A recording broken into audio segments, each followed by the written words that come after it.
కమల్పూర్ అనే ఒక సిటీ దగ్గర ఒక సముద్రం ఉంది. ఆ సిటీలో కొంతమంది చేపలు పట్టేవారు ఉండేవారు. వాళ్ళు చేపలు పట్టి వాటిని అమ్మేవాళ్ళు, ఇంటిని గడుపుకునేవారు. అందులో ఒక తెలివైన చేపలు పట్టే అతను ఉంటాడు.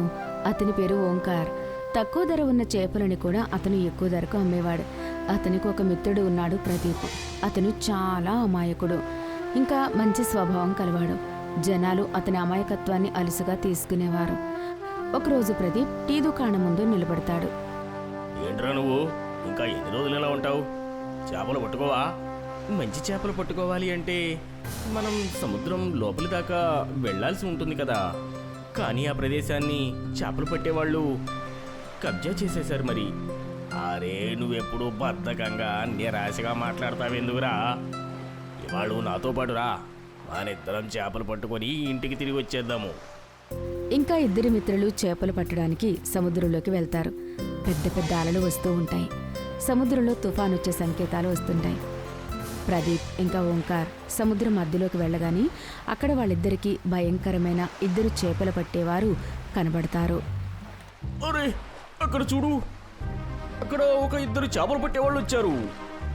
వాళ్ళు కూడా చేపలు పట్టడానికే వస్తున్నట్లుంది. అందుకే వాళ్ళు సముద్రం లోపలికి ఇంత దూరం వచ్చేశారు. మనం వాళ్ళు ఇక్కడి నుంచి వెళ్ళగొట్టాలి, లేకపోతే వీళ్ళే మన చేపలన్నింటినీ కూడా పట్టుకొని పోతారు. నువ్వు సరిగ్గా చెప్పావు. ఉండు, వీళ్ళ పని ఇప్పుడే చెప్తాను.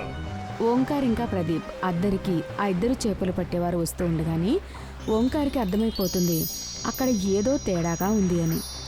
ఏంటి మీరిద్దరు ఇక్కడ చేపలు పట్టుకోవడానికి వస్తే మేమేం చేయాలి? నీళ్ళలోని గడ్డి పీకాలా? లేదన్నా, గడ్డెందుకు పీక్కుంటావు? ఇంత పెద్ద సముద్రం ఉంది కదా, చేపలే పట్టుకోండి. ఈ నోరు కాస్త ఎక్కువ నడుస్తున్నట్టుంది. నీకు తెలియదా మేమెవరో?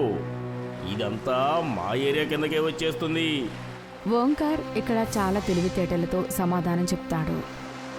అరే మీరిద్దరు ఎందుకు అనవసరంగా కోప్పడుతున్నారు? మేము పట్టిన చేపల్లోని సగం చేపలు మాకు, సగం చేపలు మీకు ఇస్తాం. దానివల్ల మీకు ఆనందంగా ఉంటుంది, మాకు కూడా ఆనందంగా ఉంటుంది. నువ్వు తెలివైన వాడిలా కనపడుతున్నావు. సరే, నువ్వు తెలివైన వాడివి కాబట్టి నువ్వు కూడా మాతో పాటు ఉండొచ్చు.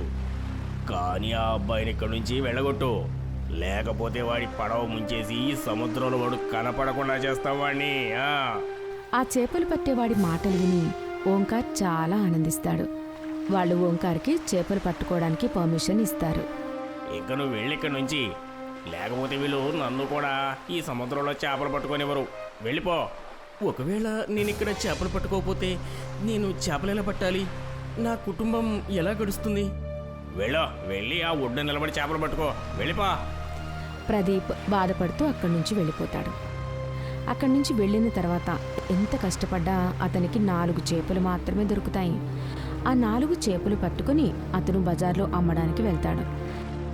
అదే బజార్లో అతను ఓంకార్ని చూసి ఆశ్చర్యపోతాడు.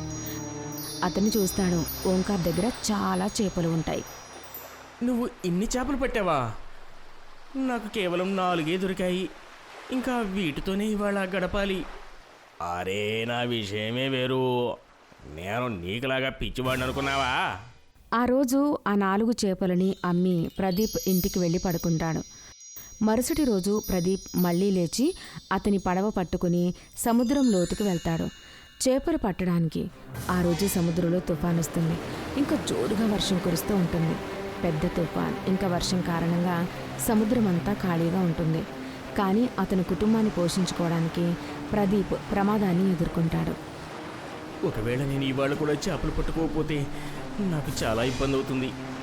ఎలా అయినా సరే నేను ఇవాళ చేపలు పట్టుకోవాల్సిందే. లోతైన సముద్రానికి వెళ్ళిన కారణంగా ఒక పెద్ద తుఫాన్ అతని దగ్గరికి వస్తూ ఉంటుంది. ఇంకా అతను చూస్తూనే ఆ తుఫాన్ ప్రదీప్ పడవని దానిలోకి లాక్కుంటుంది. అరే ఇప్పుడు నా పడవ తిరిగిపోతుంది. అయ్యో భగవంతుడా, అయ్యో అయ్యో భగవంతుడా. సముద్రంలో తుఫాన్ ఆగిపోయిన తర్వాత ప్రదీప్ కళ్ళు తెరిచి చూసేసరికి అతను ఆశ్చర్యపోతాడు. అతను వేరే ప్రపంచంలోకి వచ్చినట్టు అనిపిస్తుంది. అతనికి సముద్రం అంతా చేపలే కనబడతాయి. చాలా పెద్ద పెద్ద చేపలు అందులో ఎగురుతూ ఉంటాయి. నాకు ఏం జరిగింది? నేను అసలు కలగనలేదు కదా. నా పడవ ఎక్కడికి పోయింది? ప్రదీప్ అతని పడవ దగ్గరికి వెళ్తాడు. ఇంకా సముద్రంలో నుంచి చాలా లావుగా పెద్ద పెద్దగా ఉన్న చేపల్ని పట్టుకుంటాడు. అరే ఇక్కడ చాలా చేపలున్నాయి, కానీ ఇక్కడ అన్ని చేపలు భలే లావుగా బలంగా ఉన్నాయి. భగవంతుడా నీకు చాలా చాలా ధన్యవాదాలయ్యా. ప్రదీప్ చేపల్ని పట్టుకుని బజార్లో అమ్మడానికి వెళ్తాడు. అక్కడ అతనికి ఓంకార్ కనబడతాడు. అతని బుట్టలో కేవలం 4 చేపలు మాత్రమే ఉంటాయి. ఇంకా ప్రదీప్ బుట్ట చేపలతో నిండిపోయి ఉంటుంది. తాజా తాజా చేపలమ్మా, తక్కువ ధరలో చేపలు. ఆహా, ఈ చేపలు ఎంత? ఇంకా ఈ చేపలెంత? అచ్చా! కొన్ని నిమిషాల్లో ప్రదీప్ అతని చేపలన్నీ అమ్మేస్తాడు. ఓంకార్ విషయాన్ని జీర్ణించుకోలేకపోతాడు. కానీ కొన్ని రోజులు అలాగే నడుస్తూ ఉంటుంది. అప్పుడు అది ఎప్పుడూ ఆ మట్టి సముద్రానికి వెళ్ళి చేపల్ని పట్టుకుని వచ్చి అమ్మేవాడు. చూస్తూ చూస్తూ చాలా కాలం గడిచిపోతుంది. ఒకరోజు ఓంకార్ తట్టుకోలేక ప్రదీప్ వెనకాలే వెళ్తూ ఉంటాడు. ప్రదీప్ రోజులానే మట్టి సముద్రానికి వెళ్తూ ఉంటాడు. అంతలోనే అక్కడికి తుఫాన్ వస్తుంది. ఇంకా ఓంకార్ కళ్ళు అవి చూసి ఆశ్చర్యపోతాయి. ప్రదీప్ తుఫాన్లోకి వెళ్ళడం చూసి ఓంకార్ కూడా అదే తుఫాన్లోకి వెళ్తాడు. కాసేపట్లోనే ఇద్దరు మట్టి సముద్రానికి చేరుకుంటారు. అవునా, అయితే ఇదన్నమాట విషయం. నువ్వు ఎక్కువ చేపలు పట్టడానికి ఇక్కడి నుంచే నువ్వు ధనవంతుడు అవుతున్నావు. ఇంకా జనాల్ని పిచ్చివాళ్ళని చేస్తున్నావు. నువ్వు ఇక్కడికి ఎలా వచ్చావు? వెళ్ళిపో ఇక్కడి నుంచి. ఈ సముద్రాన్ని నేనే కనుగొన్నాను. నువ్వు వెళ్ళిపో, ఒక్క చేప కూడా ముట్టుకోవద్దు. ఒరే పిచ్చోడా, నువ్వు చేపల వెనకబడుతున్నావు. కానీ ఇక్కడ చూడు, తీయటి చక్కెర రాళ్ళు ఉన్నాయి. ఒకవేళ నువ్వు వీటిని తీసుకెళ్ళి గనక అమ్మితే నువ్వు చాలా ధనవంతుడు అవుతావు. అంటే ఏంటి? ఒకసారి జాగ్రత్తగా చూడు. ఈ చుట్టుపక్కల నీ కనిపిస్తున్న వస్తువులన్నీ కూడా చేపల కన్నా చాలా ఖరీదైనవి, విలువైనవి కూడాను.